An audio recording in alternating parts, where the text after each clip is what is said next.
வேலூர் மாவட்டத்தில் எந்த தொகுதியை பார்க்க போகிறோம்? நமது செய்தியாளர் மார்ட்டினிடம் கேட்போம். மார்ட்டின், எந்த தொகுதியை பற்றி சொல்ல போறீங்க? வேலூரில் குடியாத்தம் சட்டமன்ற தொகுதியை நம்ம பார்க்க போகிறோம். குடியாத்தம் சட்டமன்ற தொகுதியில் திமுக கூட்டணி சார்பாக அமுலு விஜயன் போட்டியிட வாய்ப்பு இருக்குது.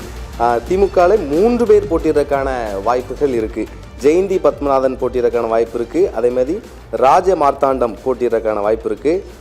அதிமுக கட்சி எடுத்துக்கிட்டோம் அப்படின்னா அதிமுகலையும் 3 பேர் போட்டியிடறதுக்கான வாய்ப்புகள் இருக்குது. பரிதா போட்டியிடறதுக்கான வாய்ப்பு இருக்குது. கோவிந்தன் போட்டியிட வாய்ப்பு இருக்குது. கஸ்பா மூர்த்தி இவர் போட்டியிடறதுக்கான வாய்ப்பு இருக்குது. தாவைக்கா எடுத்துக்கிட்டோன்னா சிந்து அழகப்பன் போட்டியிட வாய்ப்பு இருக்குது. நாம் தமிழர் கட்சி எடுத்துக்கிட்டோன்னா இமலன் போட்டியிடறதுக்கான வாய்ப்புகள் இருக்குது. சபாஷ், சரியான போட்டின்னு சொல்லுவாங்க. அது இந்த குடியாத்தத்தில் தான் இருக்கும்னு நினைக்கிறேன் மார்ட்டின். ஏன்னா குடியாத்தம் சட்டமன்ற தொகுதியில் எல்லா கட்சியிலும் போட்டியிடுறதுக்காக அடிச்சுக்கிறாங்க. வேட்பாளராக நான் வரணும்னு. வேட்பாளராக வரதுக்கே இந்த போட்டினா எம்எல்ஏ வரதுக்கு எவ்வளோ கடும் போட்டி இருக்குன்னு பாருங்க.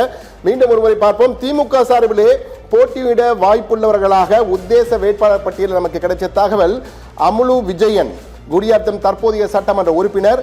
அதே போன்று ஜெயந்தி பத்மநாபன் அதிமுகவிலிருந்து அமமுகவுக்கு வந்தவர். அதன் பிறகு திமுக 2 கட்சியிலும் 3வது கட்சியா வந்திருக்காங்க. அதிமுக டு அமமுக, அமமுகலையும் திமுக மீண்டும் அப்ளை பண்ணியிருக்காங்க. ஆனால் கிடைக்குமான்னு தெரியல.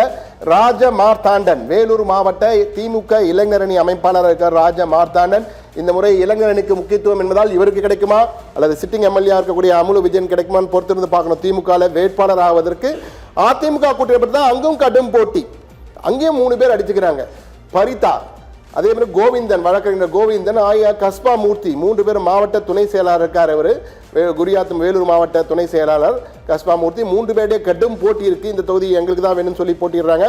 யாருக்கு வாய்ப்பு என்பதை எடப்பாடி அறிவிக்கும் போது தான் தெரிய வரும்.